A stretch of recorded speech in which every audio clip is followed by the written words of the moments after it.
an unconstitutional hoax.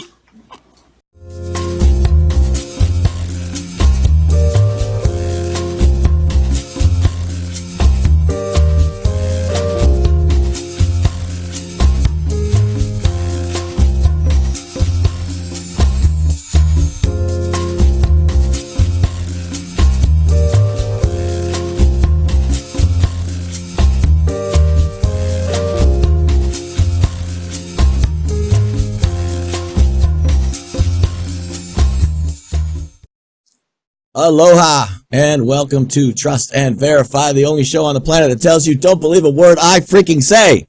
Verify it. And in order to verify that, we need to introduce my friend, my partner, my co-host, the man of the hour, Boogie Bumper, internationally famous. How are you, brother?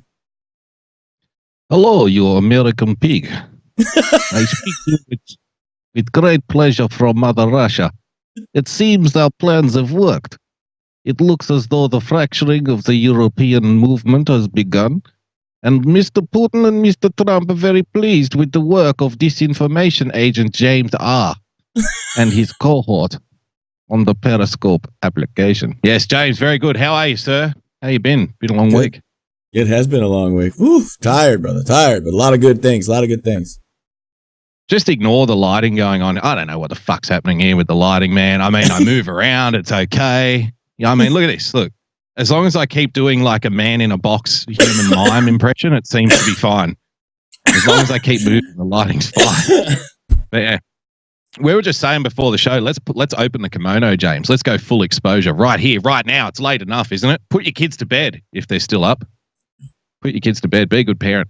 Yeah, just before the show, James was saying, it's funny, I've never seen so many Americans give a single fuck about what happens in Europe. Now, all of a sudden, politics is like a spectator sport now, isn't it? Yep. Everybody's talking about it. Everybody wants to know what's happening in the European leagues. Well, we've got some news coming in. By the way, thanks everyone for sharing. Thanks for joining us. It's an absolute pleasure to be with you again Sunday night. Is it Memorial Weekend or Veterans Day or what the hell are you celebrating over there? Well, it's Memorial Day weekend. It's the Memorial Day Monday is when we pay homage to all of the fallen veterans that have fought and died for this country. So it's memorial service essentially nationwide. Okay. Well, a big salute to the fallen brethren over in the United States from your Australian cousins. We have fought side by side in wars all over the world for well over 100 years. In fact, every single war that America has fought since World War I, Australia has been right there by her side. So let's go, though, to the old world, James. Let's kick it open. This is from an Australian taxpayer-funded website, you'll be pleased to know, James. European election, highest turnout in 20 years amid rising nationalism. Damn those nationalists. They only get off their ass, these nationalists, once every 20 years to have a vote. I wonder what spurned that behaviour. I wonder what created that scenario. Is it over, Prime Minister? Is it over, Prime Minister? Have you lost the confidence of your cabinet? Are you about to drop the bill? Theresa May regaling the press with, with star-studded. Europeans have voted in bigger numbers, but Eurosceptics and right-wing populists are expected to notch sizable wins in a threat to the direction of the EU. James, French far-right leader Marine Le Pen won her symbolic duel with President Emmanuel Macron, otherwise known as the cheese-eating surrender monkey, on Sunday, as Eurosceptic forces made strong gains in EU parliamentary election. Turnout EU-wide was estimated at 51%, the highest in 20 years, implying that more than 200 million citizens across the 28-nation bloc voted in a poll billed as a battle between populists and pro-European forces. I already don't like the framing that's going on here, right? Because what we're going to show you is that a number of far-left parties also gained ground. Parties like the Greens, for example, James, and the Socialists, and they too are populists. That's just left-wing populism. See? Mainstream parties put up enough of a defence to keep a majority in the 751-seat assembly. The Green parties also did well. They never refer to the Greens as the far left. Have you noticed that? Yeah. Why is that? Oh, no, we just care about the environment. We just love trees and shit. We love trees and wildlife and, nature and putting people in death camps. That's what we love over here I think on the Green far left. I do think it's interesting, though, if you look at the EU pie chart, on the far left, they do put the socialists, and right next to the socialists, the Green Party. So at least, I mean, you know, at least on the pie chart, they're putting them there close. I've got it right here. The Greens are actually closer to the center in Europe than the socialists are. That should frighten the fucking shit out of everybody, honestly. Here's the second biggest paper in Sydney, James, and it's actually a small paper that's going broke. It's a lefty paper. Populists fall short as voters swing behind Greens Liberals in European elections. The spin cycle is in full whir, my friend. Mainstream European parties are holding their ground against the assault from populists in elections from the bloc's parliament, according to the first set of exit polls. Well, that would soon be dispelled, wouldn't it? Here's a quick little video from France 24, which is an interesting channel over in France, James. It's an English-speaking channel in France with English people. You'll be pleased to know. So let's check out what France 24, the English version, has to say. Look at the projection from the European Parliament as things stand. We can see that the centrist parties, be they centre right or the EPP or the centre left of the SND, the Socialists and Democrats, they are the two biggest groups. They were the two biggest groups in the outgoing Parliament. The big key message that we are seeing is that they are shedding voters, shedding seats quite dramatically. EPP, for example, yes, they are ahead. But I just read an article that said that they were holding their ground. Right? The centre mainstream parties are holding their ground, James. There with over 170 seats. That is 40 fewer than last time around. The S&D, they're on 47 there. That's 47 fewer than last time. Look at that. 40 seats short on each one of them. That's 80 seats. 80 seats out of the center. And they're getting absolutely smashed. I want to show you here the unbiasedness that France 24 is renowned for, James. Check this out. Garnering around 20 or so seats. And the real other major story is, of course, the Green Wave, which we're seeing there in the region of 70 or so seats. That's 20 more than last time around. And as such, that compared to with the breakthroughs for, as we were expecting, which have been slightly smaller than had initially been feared for the extreme right, the EFDD and the ENF. We feared votes going to the extreme right, James. But I'm pleased to report that we've had a green socialist wave as well. One more article here for you, and then I'll kick it to you, James. Far-right parties and Greens gain ground in European Parliament election. This is the LA Times. In a blow to pro-European French President Emmanuel Macron, the nation's far-right anti-immigration party held a slight lead Sunday night over Macron's forces for seats in a bitterly contested European Parliament election. With a record turnout of more than 50% of French voters, the country's Green Party was third in the voting, with the Conservative right and the Socialist parties trailing. The high turnout in France and the strong showings by far-right and pro-environment parties were reflective of trends across the continent Sunday as the toughest-fought European Parliament election in decades drew to a close. James, I want to run something past you and tell me what you think of it. Chew on it, spit it out, or swallow it, depending on however you feel. Here's my suspicion, and this is something, again, we're talking about the Western world here. Now, even though the government systems in the old world are different, that being they're not based on the Westminster system. So we're not talking about a two-party system here. We're talking about many, many, many parties, even locally, right? Not just in European Parliament, but locally in their own government systems.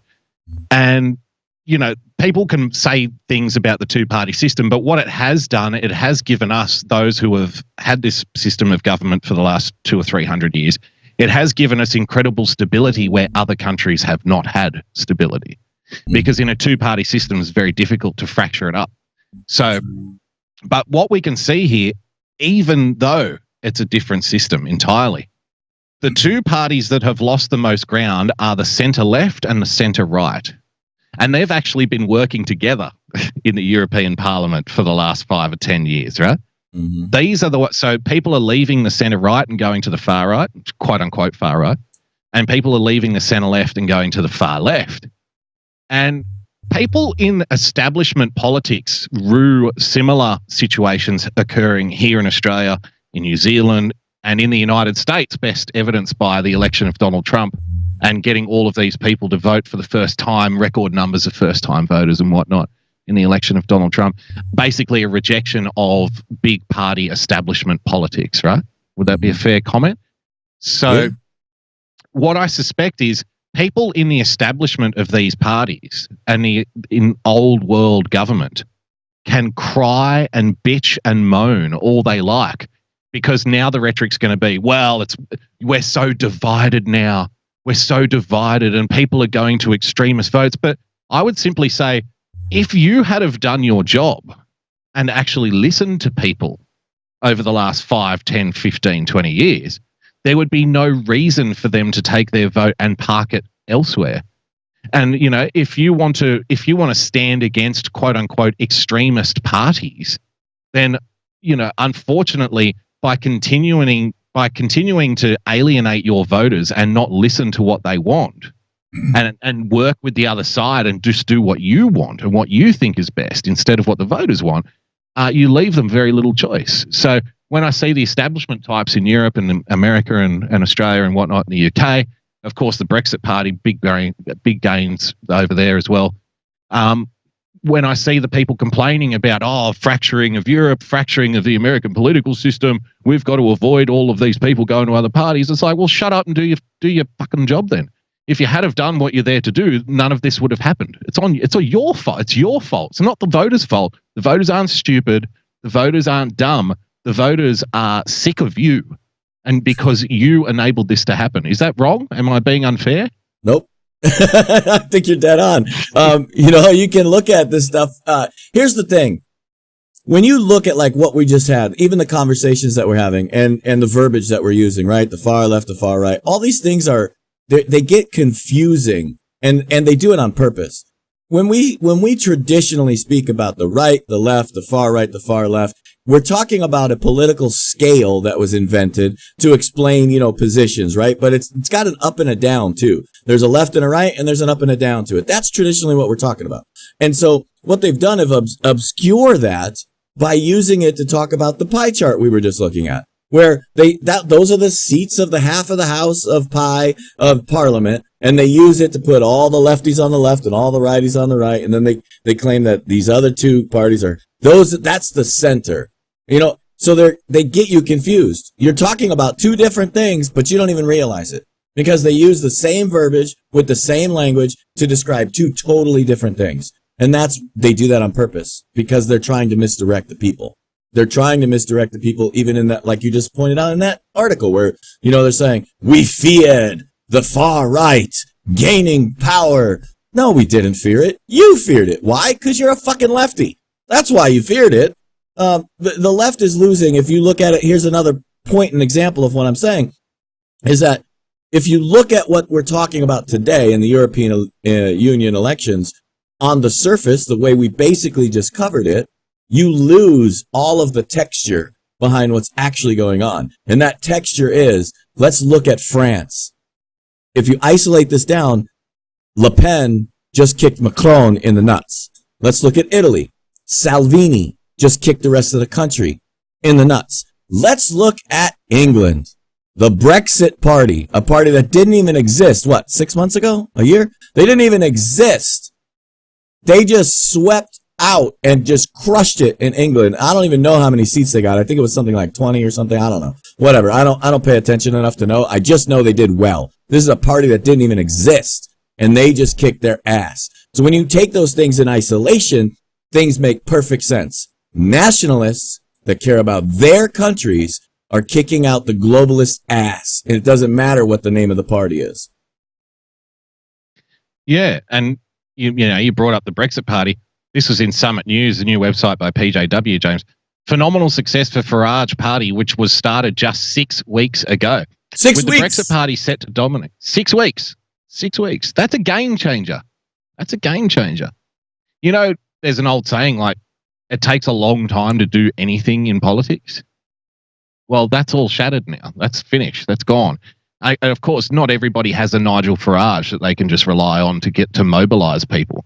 but he's shown now it can happen nonetheless. With the Brexit, this was written before the vote, James. With the Brexit Party set to dominate the European elections, another poll shows that Nigel Farage's outfit is now just 1 point behind the Labor Party in a national election poll. And people might be saying, oh, how can they be behind the Labor Party? But again, you have to consider the fact that the Labor Party in England is about 400 years old? Something like that, right? In various forms. Yep. This party that he started is 6 weeks old. 6 weeks. It's a complete, total and utter game changer. Let's go back to our friends France 24 for their reporting on what's happening in England. Our correspondent Bénédicte Pavio is live for us in London. Bénédicte, what have you got for us? Well, these are the elections that were never supposed to happen, and the Prime Minister Theresa May said that again and again, and indeed announced her future resignation on Friday. So is she about to break another record? Are we about to witness the worst result for the Tory party ever in EU elections? Yes. Both the Conservatives and the Labour parties are expecting a very difficult night. The Brexit Party, extraordinarily, only founded 6 weeks ago. Yes, 6 weeks ago. Looks like it's going to be victorious. That is certainly Nigel Farage thinks he's going to get a very big number of MEPs. And I think, if I had to summarize it in a sentence or two, we are going to witness the further polarization of opinion in this country, ultimately between Remainers and Leavers. There it is again. Further division, James. Further polarization. See, what you were saying before about the centre left and the centre right, and they say this is the centre and everything else is the fringe. But what the hell are you supposed to do when the centre left and the centre right both agree on 98% of topics? You know, they both agree that they should outsource their industry and manufacturing to the third world. They both agree that they should put their economy in harm's way. They both agree that they should stand up for the rights of people in other countries before they stand up for their own. They both agree on, introducing things like hate speech laws and other ridiculous infringements on basic liberty, James. So what the hell are people supposed to do? Well, I tell you what the corporate press does. They cast anybody who says, whoa, this doesn't represent, this party no longer represents me. This party no longer represents mainstream conservatism or even mainstream centre-left thought. These parties have gone way over the edge. What are they going to do? They're going to call you the extremist. You're the fringe dweller. You're the extremist. So if that's the case, then how can a party started 6 weeks ago dominate the vote? Doesn't make any sense. Let me explain something to the American audience here. Is that what you're watching there is a British chick, and for a British chick to have these conversations that she just had, that is the look of a Britain person that's terrified. Okay, so just so literally, you could not get a woman like that any more terrified if you were dropping bombs right behind her, because that's just kind of the stiff upper lip of the British. But the words that she used, she's terrified of what was going on. She's freaking out. That's how it looks. Just for your information. Because we're hearing that the Liberal Democrats are doing extremely well. Could they be second, right behind the Brexit Party? The Greens, we're being told, could do quite well. And what will this mean for whoever succeeds Theresa May? So far tonight, we have got 8 candidates who have put their names in the ring to replace Theresa May. As we know, she's leaving. Well, she's stepping down as Tory leader on the 7th of June. Officially, that race is only due to start on the 10th of June. And really, the polarization there, Boris Johnson started by saying he was prepared on the 30th of October to leave without a deal. So this is a very extraordinary night, and 73 MEPs will be elected, will probably sit, but for how long in Strasbourg and in Brussels? There you go. Just before people get too excited, we do have to, deal out some harsh truths here. The fact remains that the European Parliament is essentially a symbolic entity. They have no real power. The real power comes from something called the EU Commission. Now, what can happen is, people in the EU Parliament can affect votes for the bureaucrats that get appointed to various positions in the EU Commission and other anti-democratic institutions that the EU taxpayers pay for. They can do that. But, in terms of countries leaving the EU, that still has to be a process that comes from within each of the countries themselves. And if Brexit is anything to go by, it's a very, very difficult, messy process because the bureaucrats have done an absolutely stellar job of intertwining the economies and the political systems of all of these various countries to make it nigh on impossible for somebody to just up and leave. Which brings up an excellent point you just bring up, and that is that all of these people that I'm sure we got some clips of it, they're saying this was not a referendum on the EU when it is exactly only a referendum on the EU. There is nothing else here. Yeah, I'm sure people voted for the Brexit Party for their stance on legalizing marijuana or transgender bathrooms. Right? The Brexit Party. Literally a single issue party, the Brexit Party. I voted for the Brexit Party because I want lower taxes. No. I voted for the Brexit Party because I think I'm paying too much for fuel in my lorry. No. People voted for the Brexit Party because they want Brexit. Simple as that. Single issue party. But yes, what Nigel Farage and the other nationalists can do, though, is make themselves, as the English would say, James, a right and proper nuisance. And they can drag debates out and they can drive conversation from this bully pulpit that they're going to have. They can block things. They can basically be a tit. They can be a right tit in the European Parliament and really annoy the established powers to no end and potentially spur that kind of discontent that you're going to need in the other countries in order to get them to leave the EU as well. So that's essentially what we're looking at here. It's a good result, don't get me wrong, but don't think that just because this has happened that all of a sudden the EU is just going to go away tomorrow. It's not going to be the case. It's going to be much more difficult than that. But that's the whole point, that this is a referendum, and people like Nigel Farage, I'm not sure how Tommy Robinson did or anything like that, but they're going to have bigger platforms with which to talk. And that's really what it is. This is all politics, right? That's the people in this room. We're political junkies, so we get it. Like we understand that this isn't about actual change. This is about setting up for the actual change. This is a process. This is sending messages to the politicians and giving them referendums on their leadership that tell them clearly, guess what, fuckstick? The next time I get to vote for you, your ass is out. And that's why you see stuff like Theresa May running for the hills. All this stuff they knew. These politicians knew. There's a reason Theresa May walked out. And this is part of that reason. They knew that this was going to be the solid referendum on Brexit. And that's what she ran on. That's what she said she was going to deliver. She failed to deliver it. How many times? 6, 7 times. Failed to deliver on Brexit. And even today, this is part of what I just spoke about. Even today, there are people on British television, Sky News, Euronews, that are saying, well, this wasn't a referendum on Brexit. What? Like, we can't afford to do a no-deal Brexit. What? The English people are saying, get the fuck out. We don't need a deal. Run. Get out. Cut all ties tomorrow. Close up the border. Fuck it all. Let's stop this madness. That is exactly what the people of England did. And I would point a factor out here. I would point a big factor out here is the number of Europeans that voted in this European parliamentary elections. 200 million. Folks, that's 50 million more people than voted in the United States in the last election combined. Just think about that. That's how pissed off Europeans are at their countries right now. Absolutely. And again, whether they're going to the right, the more nationalist, or whether they're doubling down, it's a trend that we see everywhere in all Western political systems right now, James.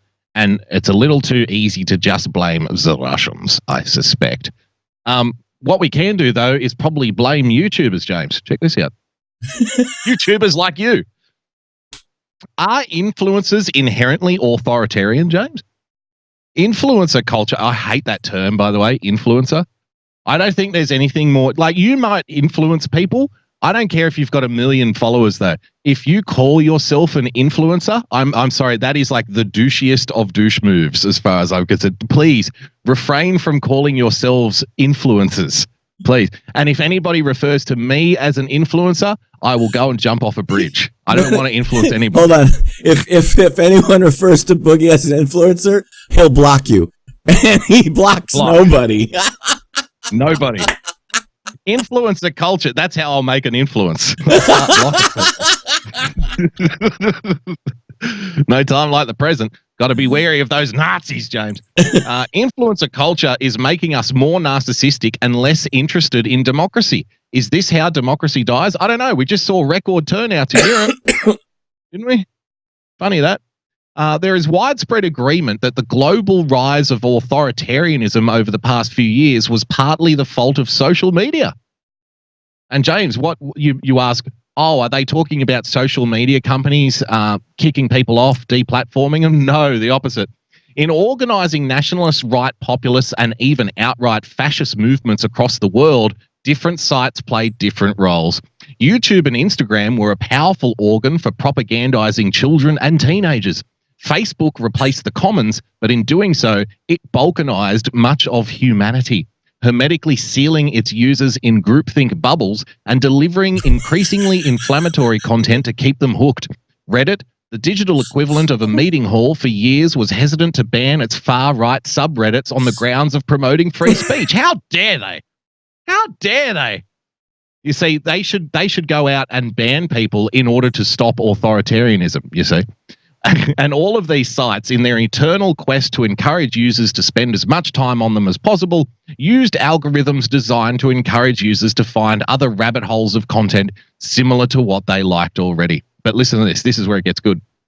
Things changed after Trump, and to a lesser extent, Bolsonaro, Duterte, and Brexit won at the ballot box, and many of Silicon Valley's CEOs had a come-to-Jesus moment, pondering their role in our authoritarian political moment. Do you remember that footage of I think it was the Google executives, James, after Donald Trump won? Yes, I know we're all very sad. It's a very dark day for all of us. We're all terribly disappointed. Hence, for the past year or two, this is the most ironic article I've ever read in my life.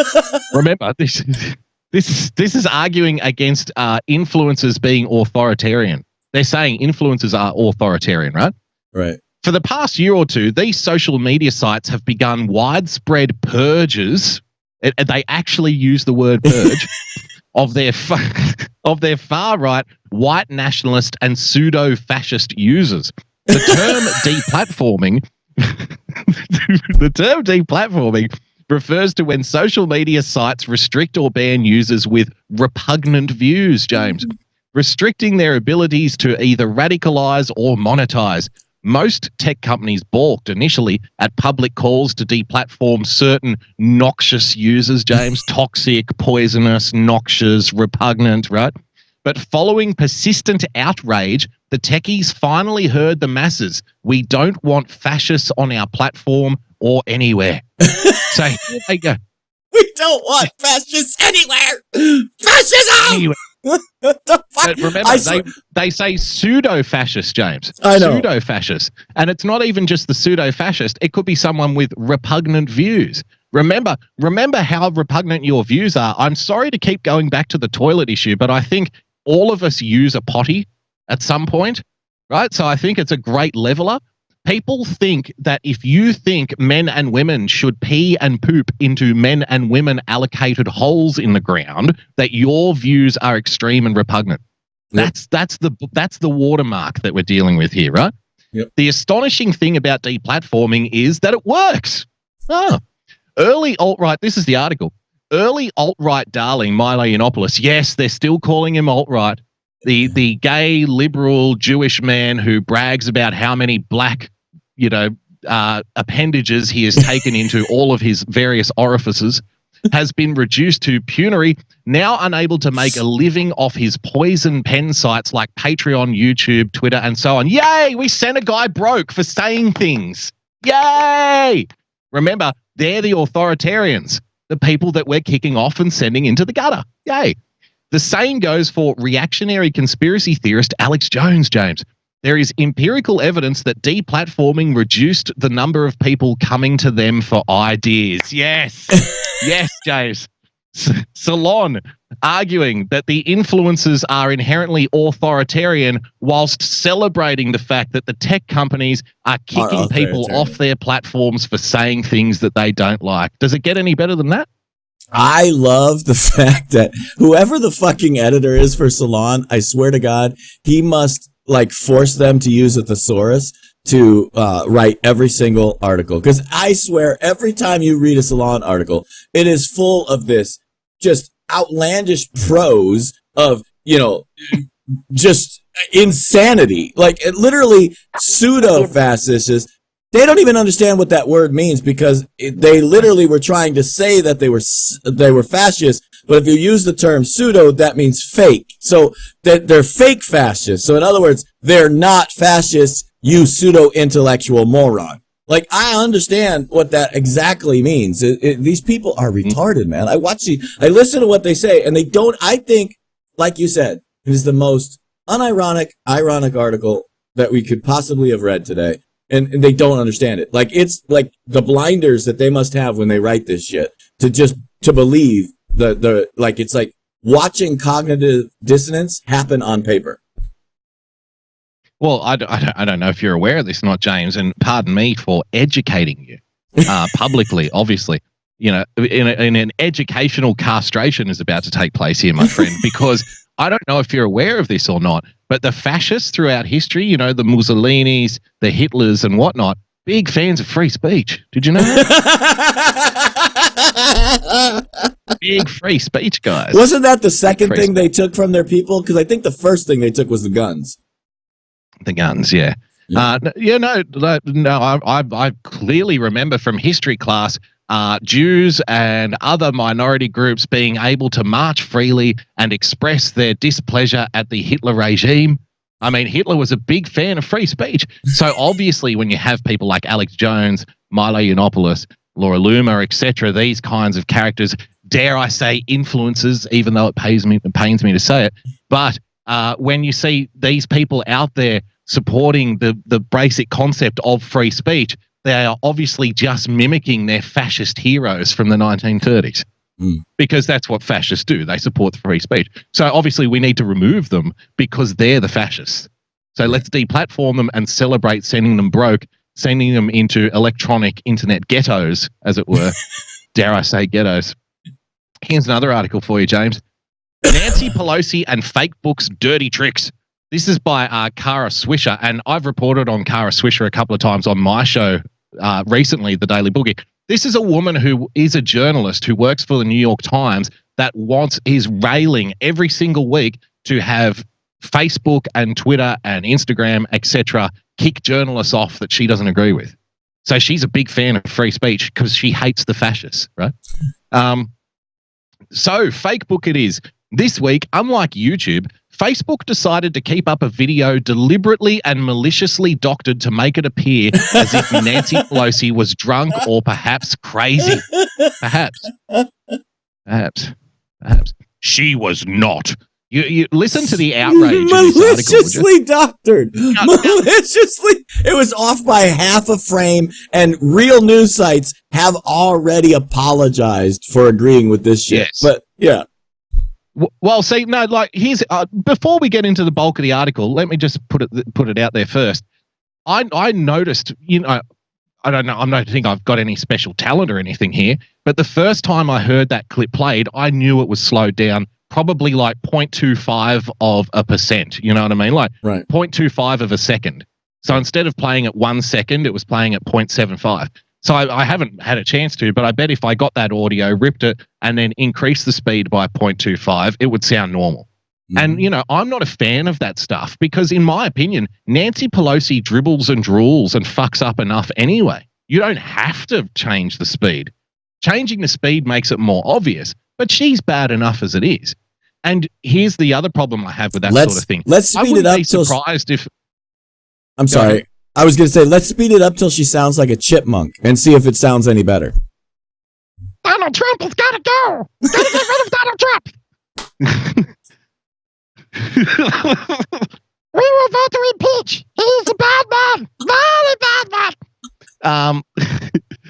Here's the other thing. I wouldn't be surprised if that clip came from somebody on the Democrat side, even though it sounds ridiculous. Hear me out here. Because what happens now, right?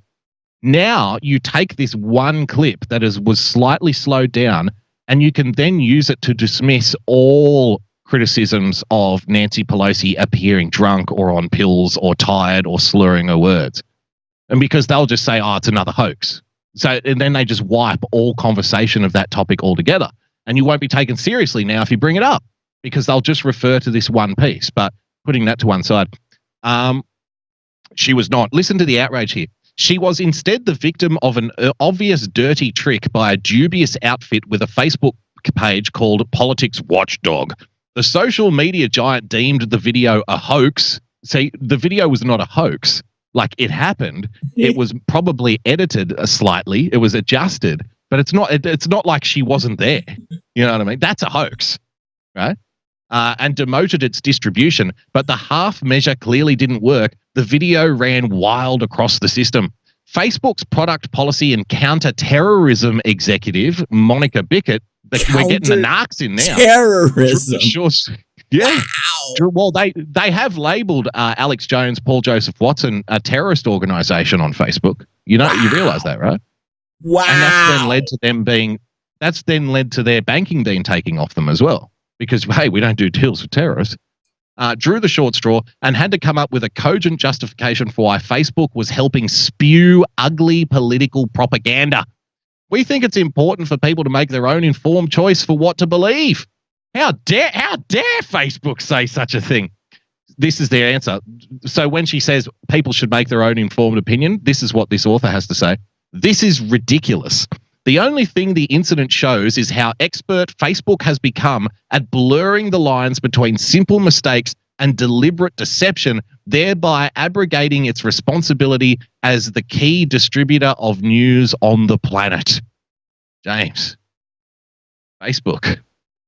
So what do you make it? Do you want to see the video here? We got it here. Yeah, let's play that president the opportunity to do something historic for our country.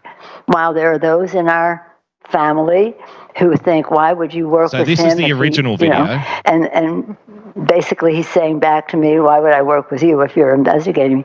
But the fact is, that's the original speed. Something happened there. We want to give this president you can tell it's clearly the opportunity right. to do something historic for our country. And it should be obvious, because if you're wearing a good set of cans too, you can hear the audio artifacts and everything in the background as well. But yeah. But here's the thing. I'm serious when I say this. Like, I know that a lot of our audience plays like tons of YouTubes or Telegrams, and they play them at double speed. So everybody sounds like a fucking chipmunk. I'm the opposite. Like, I'm like you. Like, I need to hear the pure. So I'm listening for, okay, is this fast? Is it slow? Is there anything altered in this audio? What I'm trying to hear is, I'm listening for, getting the truth all times. So I'm listening. I want to slow shit down all the time, because I'm like, what the fuck did she just say? I don't understand. That's not a word in the English language. Let's slow that down a little bit and hear the language, right? Nobody cares that the thing was slowed down. That wasn't the whole point. She still slurred. She still used non-words as words. And her title is Speaker of the House that can't speak. Like, it's almost like an Indian title. Her new name is Speaker Without Thoughts. I don't know. Something like that. She can't talk. Speaker without voice, James. Yeah. I think you'll find that's Elizabeth Warren's nickname, to be fair. She's the only one deserving of that. Let's go to some more pressing matters, if we can, James. This was, who is this lovely young lady? Representative Liz Cheney on ABC today, I think. You'll enjoy this. All of the oxygen out of the room, refusing to do any of the things we were elected to do, and instead continuing these attacks and partisan investigations, partisan issuance of subpoenas. And the president attacks back. Is that the right thing to do? Look, I think that, what we have seen, if you retweeting these videos, that I think what is really crucially important to remember here is that you had Strzok and Page, who were in charge of launching this investigation, and they were saying things like, we must stop this president. We need an insurance policy against this president. That, in my view, when you have people that are in the highest echelons of the law enforcement of this nation saying things like that, that sounds an awful lot like a coup, and it could well be treason. And I think that we need to know more. We need to know, what was Jim Comey's role in all of this? These people reported to him. Andy McCabe reported to him. What was Comey's role in that? And that is what the Attorney General is going to be focused on. Another person using the treason word. So, you know me, Jane, you and I, we're similar in a lot of ways, but we're different in a lot of other ways too. And I'm always somebody that's like, no, just wait. But I do find it interesting that more and more people are using the T word. And no, I'm not speaking about testicles, because those should be removed before the 5th birthday of the child. Speaking of testicles, did you see that meme that the meme that said Michelle Obama is suffering from testicular cancer? No, I didn't know. Facebook should be shut down. How dare you share that on Facebook? How awful. Awful. Oh my goodness. Awful. It's terrible. Oh. But yes, ban all memes, James. But we're not just talking about the dark recesses of the internet here anymore, are we? This has been now being used in common language. This was Sarah Huckabee Sanders, the delightful Sarah Huckabee Sanders, on Meet the Press earlier today. Check it out. Well, you referred to his Twitter feed. I do want to put it up, and he did downplay it. North Korea fired up some small weapons, which disturbed some of my people and others, but not me. I have confidence. No. North Korea fired off some small weapons, some little rockets. Nothing to worry about, folks, okay? That Chairman Kim will keep his promise to me. And then also smiled when he called Swamp Man Joe Biden a low IQ individual, and worse, perhaps that's sending me a signal. Can you Is he sending me a signal? explain why Americans should not be concerned that the President of the United States is essentially siding with a murderous authoritarian dictator over a former vice president of the United States? Why not? All of the other people around the world agree that Donald Trump is the murderous authoritarian dictator. Well, it makes sense to me, doesn't it? Hold on. I love that, like, you and I do this for lyrics, so we get all the background noises, but I think it's fabulously fantastic that in the background of talking about Donald Trump's little rocket tweet, there's the Hilo sound, like we're in Apocalypse Now video, is playing behind Sarah Huckabee Sanders right now. It's freaking fantastic. We're going in 19, 19. I want to see that green screen get caught up in one of the rotors, don't you? Yeah. Chuck, the president's not siding with that, but I think they agree in their assessment of former Vice President Joe Biden. Again, the president's focus in this process is the relationship he has and making sure we continue on the path towards denuclearization. That's what he wants to see, and that's certainly what the people in this region want to see, and are hopeful that the president is right and that relationship will be what helps move us further down that path. The President of the United States takes the North Korean dictator's word about Joe Biden. I'm not here for the very first time ever, China is sitting down at the table, and there have been steps that have... Agency heads, but not that he has to. Pardon me. We'll find the bit. Why did the president not force the Attorney General to consult with the DNI and the head of the CIA? Here he's giving them unilateral authority not to do it, only saying he should do it, but he doesn't have to. Why? The president has total confidence in the Attorney General and his ability but not to the make intelligence those decisions. community? We expect, No. certainly, that's why no, we Chuck, expect... he doesn't. Why should he? Why should he? The whole top brass of the FBI have been fucking kicked out. Like, what is he supposed to have confidence in at this point, right? Oh, you're not allowed to investigate. Our hammering later today will be one of your personal favorites, James, Mr. Brennan. Mr. Brennan doing the rounds on MSNBC, but we'll get to that. Check this out.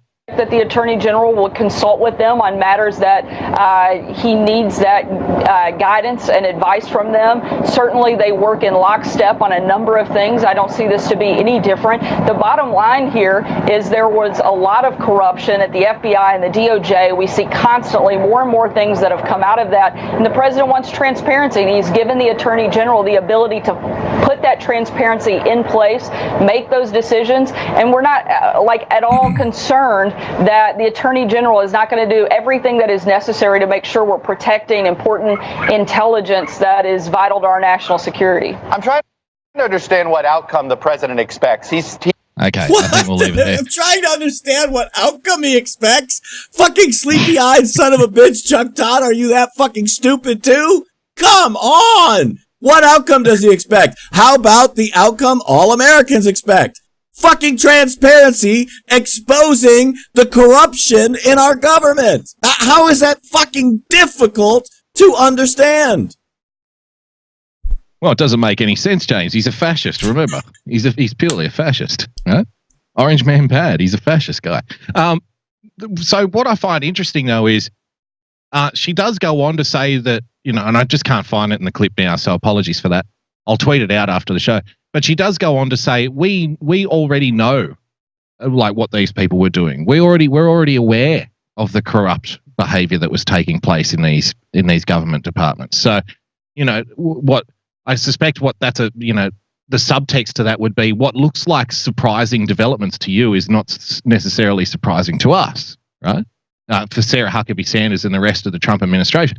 But again, I stress this point that yes, Trump hasn't declassified anything yet. AG Barr has not declassified anything yet. But when you're not, it's not the dark corners of the internet saying this stuff. And it's not just John Solomon now. It's now representatives in Congress, and it's now the press secretary that is saying this stuff. And I think once it gets to that level, right, it can no longer be put down to, just a bit of conspiracy theory kind of shit. And, I'm not talking about any letters of the alphabet. I don't think that that's necessarily applicable. But what we have here, though, is, I think, and I could be wrong, but I often get the impression that Donald Trump likes to push a marker out and make threats, and then he doesn't necessarily follow through with what he says he's going to do. But I think on this occasion, for this particular instance, made clear by the very fact that Sarah Huckabee Sanders speaking on behalf of the president, which is her job, the very fact that she's now saying it would indicate to me that there's no stopping it at this point. Would that be a fair statement? Oh, absolutely. We talked about this on Ladies of Liberty. I've been talking about it, for a long time. And before the mob tries to strangle Boogie, understand what he's saying is about Donald Trump here, is that we've talked about why we've had to delay it, but it's still a delay. It still is an apparent delay, especially to the outside community, all of us, everywhere, right? Because we're like, Donald Trump said we're going to do the D-class, but then we didn't do the D-class. And nobody really displayed why, right? And then we were going to D-class, and then we backed off again. Now, we talked about this a lot last night, where we broke this completely down.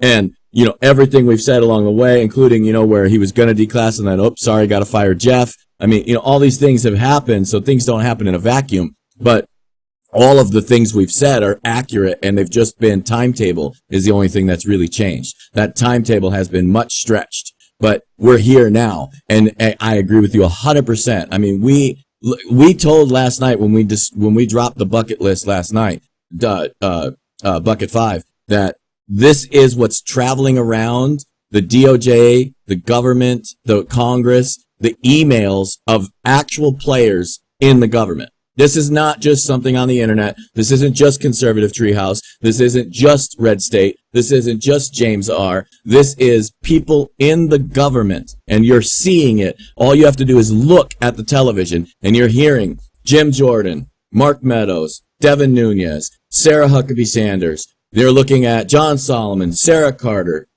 Sean Hannity, people you all know, Joe DeGeneva, people who have the president's personal cell phone number. Let me make that clear. People who have Liz Cheney, James. Who the fuck is Liz Cheney? She's saying it, right?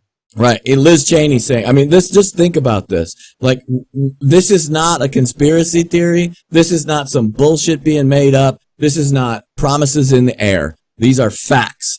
This shit is getting declassified.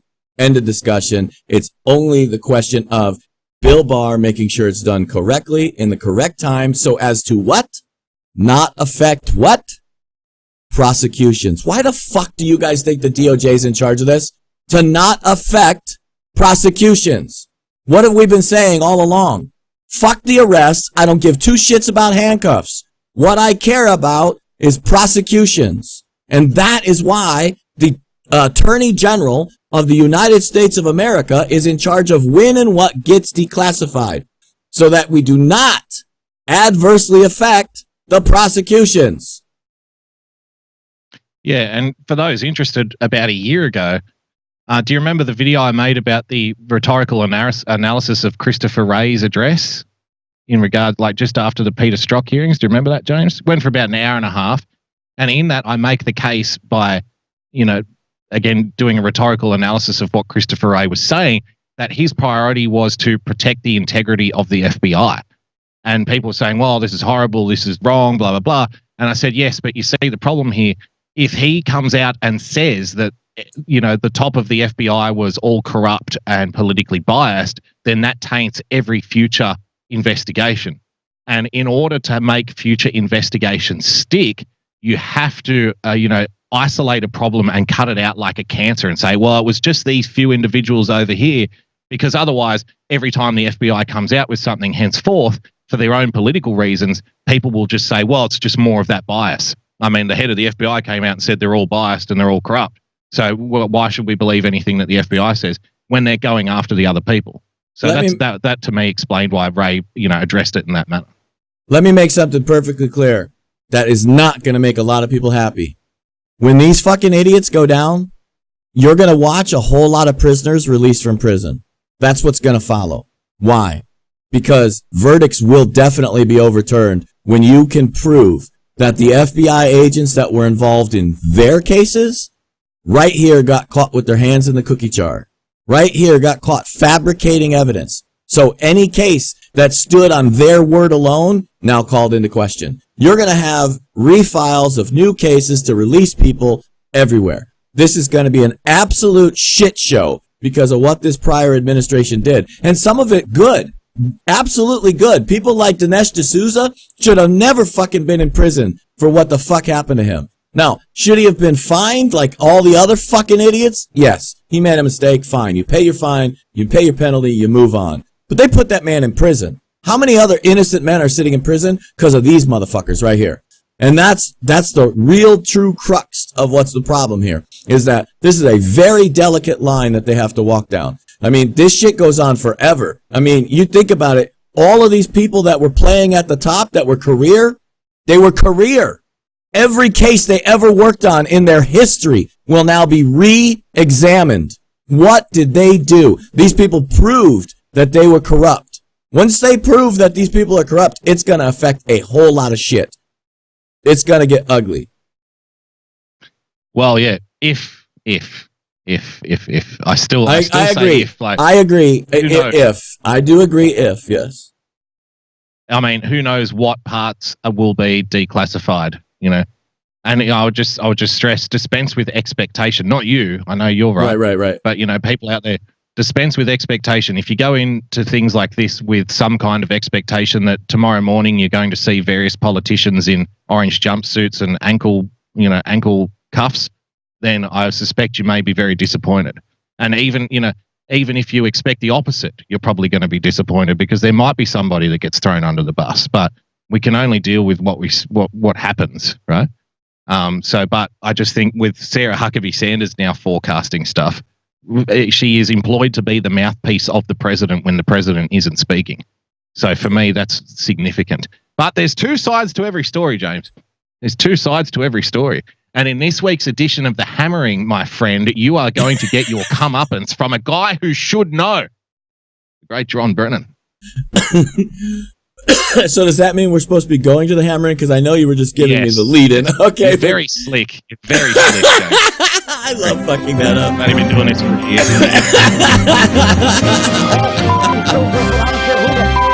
Seamless. Stop the hammering. See how seamless it is? See, James, we're total pros here on this show. Like that kind of chemistry, that doesn't just happen over the night. We might have it in about another 10 years, but it definitely doesn't happen in one. There you go. Yes, James, former CIA director John Brennan. I want you to have a little bit of fun with this. Tell me what you think of old Johnny Boy's arguments. Unleashed his trusted attorney general against career law enforcement and intelligence officials Trump sees as his enemies. The White House announced... Do you see the manipulation already in the first sentence? So he has unleashed his attorney general and like essentially weaponizing information to use against people he sees as his political enemies. No. What do you mean he sees? Are you talking about the people like John Brennan, James Comey, Peter Strzok, who whenever their words hit oxygen, they are talking shit about the president? Is that it's all in his imagination, right? Yeah, it's just perception. He sees them as political enemies. Just perception. That's all it is. Just a perception, yeah. A false perception. Yeah. Last night, that Attorney General Bill Barr has been given free rein to investigate the law enforcement officials and intelligence officials who began. How dare the Attorney General investigate something? I mean, this is weaponization of the Attorney General's office, James. Yep. And the Russia investigation, and to unilaterally declassify any intelligence helpful to Trump. Unilaterally? I'm sorry. Wait, whoa. Who has authority over the president there, fuckstick? Like, of course it's unilateral. Everything the president does is unilateral. Because he's the fucking president, the leader of the free world. He doesn't answer to anyone. There is no controls. That's why we elected him, you dumb motherfucker.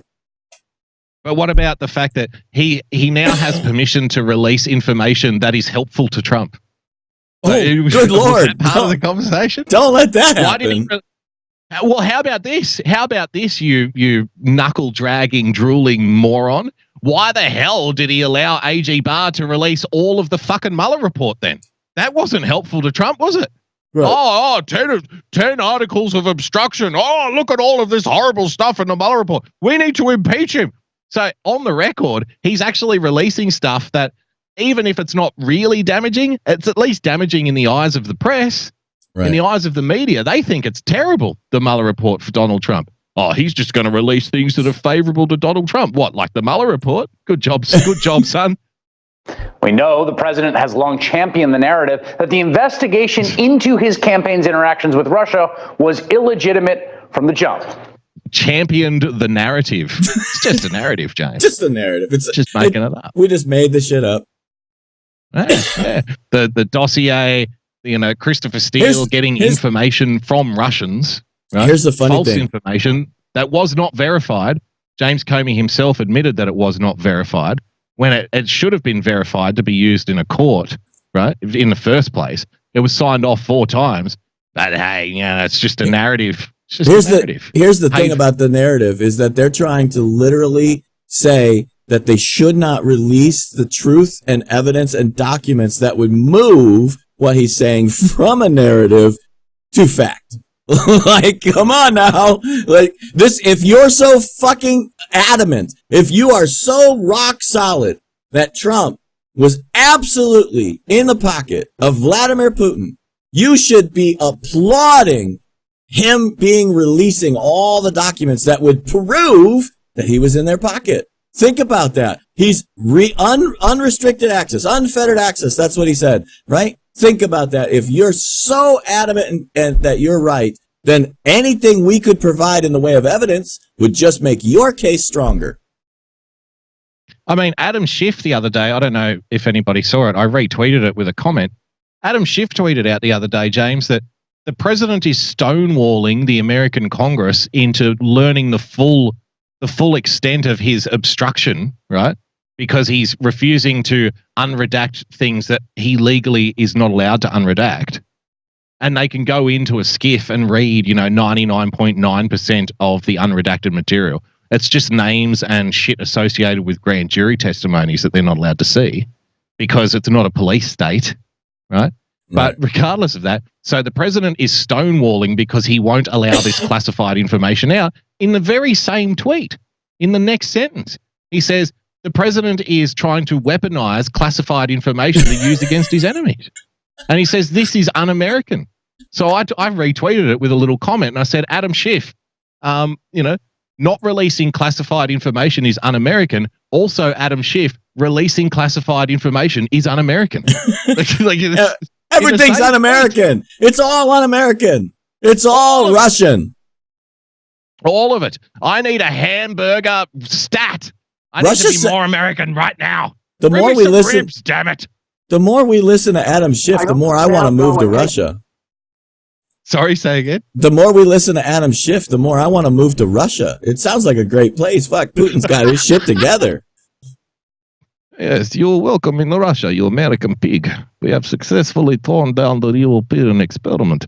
Welcome to Russia. Putin welcomes you. Your disinformation agent, James R. Take a look at the oranges of the investigation, the beginnings of that investigation. You look at the... I thought he was saying oranges, but he was saying oranges. Now I can't say it. I thought he was saying oranges, but he's actually saying origins.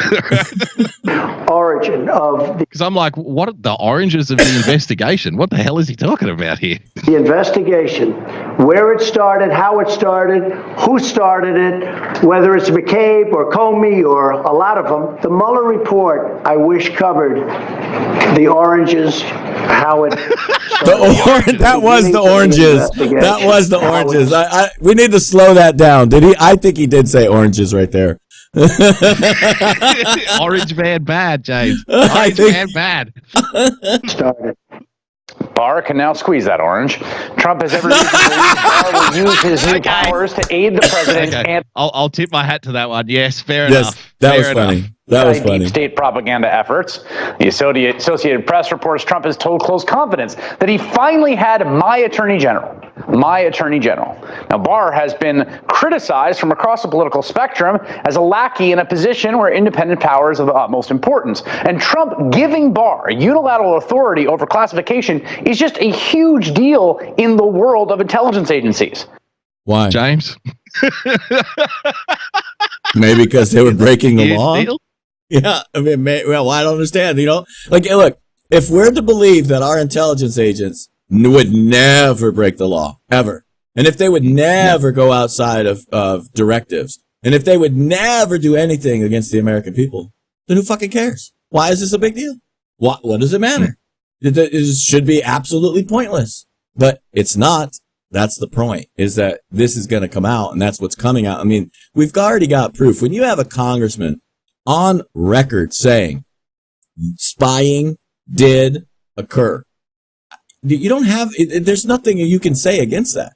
I mean, you can make all the arguments you want, but once the actual physical evidence gets released to the American people, you cannot, and that's what I think these people like this are really afraid of, is they will lose complete control of being able to spin. They will lose complete control of being able to form a counter narrative, because American people, we're smart enough to listen, right? And we generally listen to everybody. Russian people.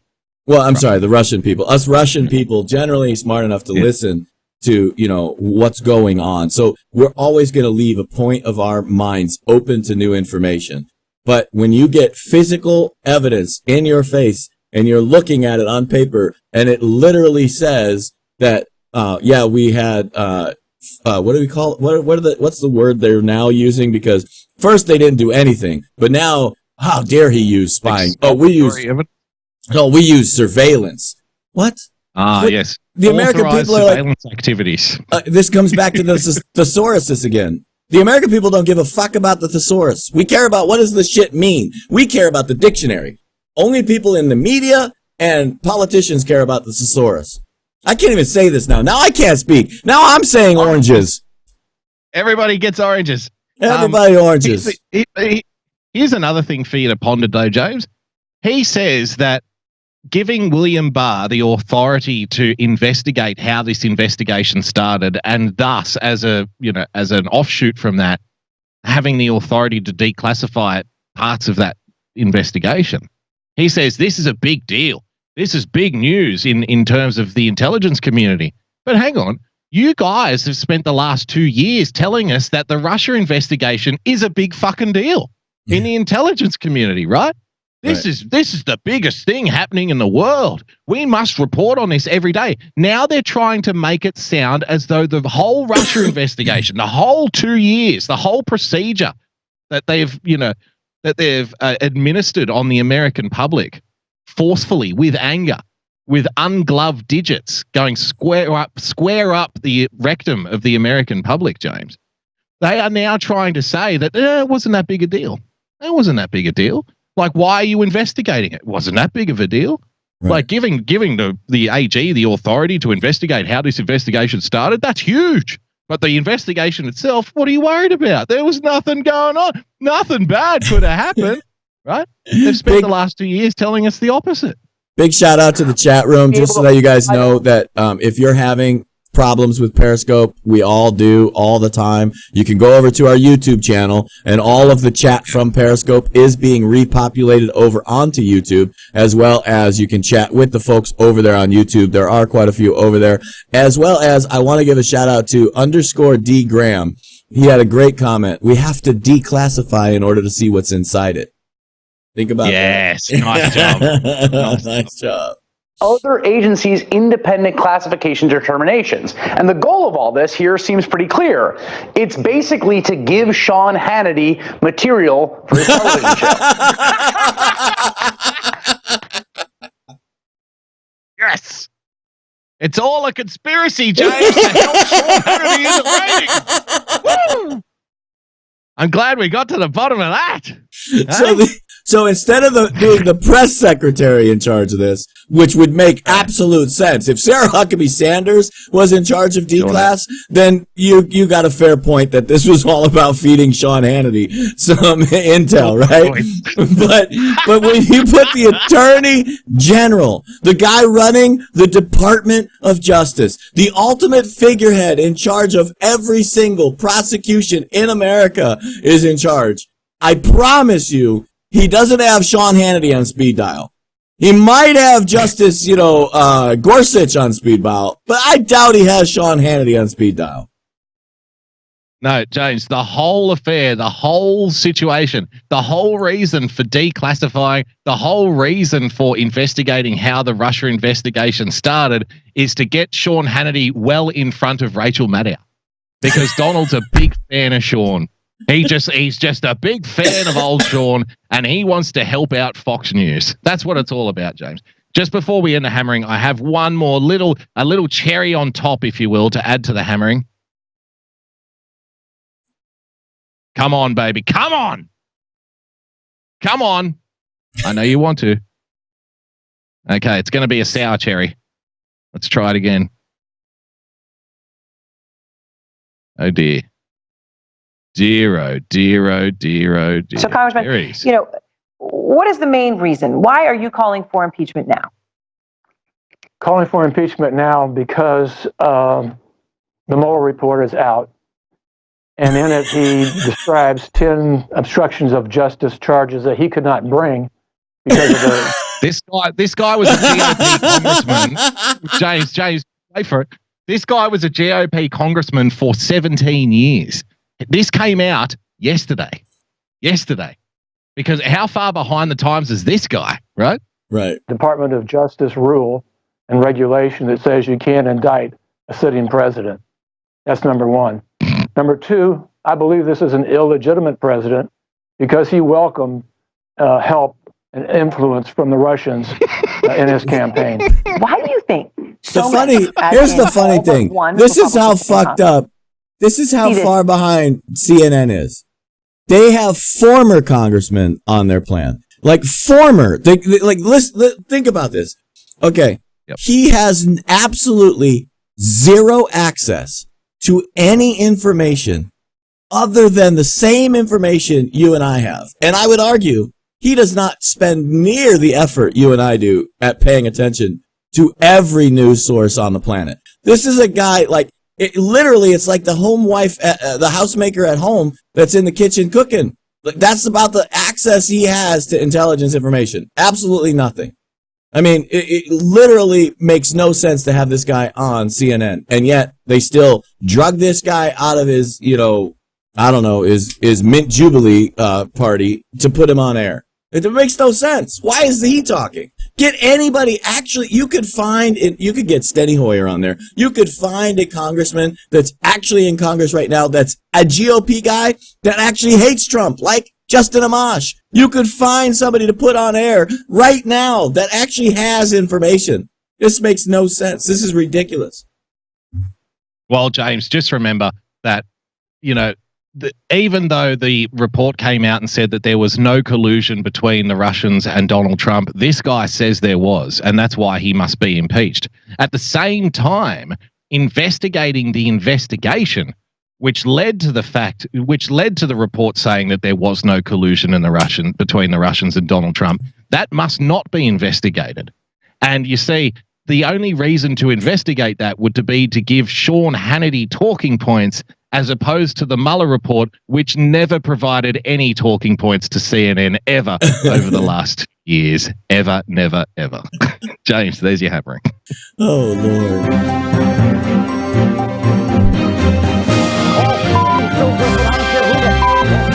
Stop the hammering. Folks, that's all the time we got for you. And before all you housewives try to hunt me down and kill me, I cook too. I was not referring just to you. I was saying that there's no possible way that this dipshit, that this guy has any more information than you do. That was the exact point. So don't come hunt me. I am all about, what do they call that? Oh, yeah, equality. Have a good day, guys. Suicide. If you want to follow me, you can follow me at RealPersonPLTCS. If you want to follow him, you can follow him at BoogieBugPer. If you want to follow us, you can follow us at TAVshow.com. And if you want to find all of our prior episodes, you can find them at TAVshow.com. Aloha, everybody. Have a great day. Victory is not winning for our party. Victory is winning for our country.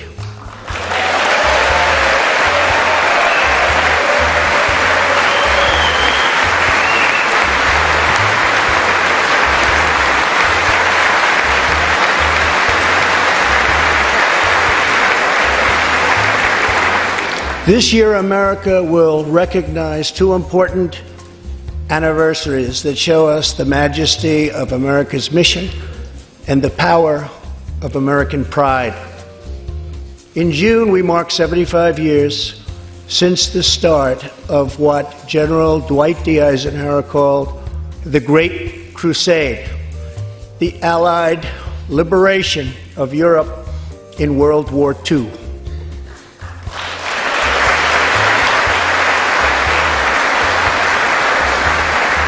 On D-Day, June 6, 1944, 15,000 young American men jumped from the sky and 60,000 more stormed in from the sea to save our civilization from tyranny. Here with us tonight are three of those incredible heroes. Private First Class Joseph Riley, Staff Sergeant Irving Locker, and Sergeant Herman Zaitchik. Please.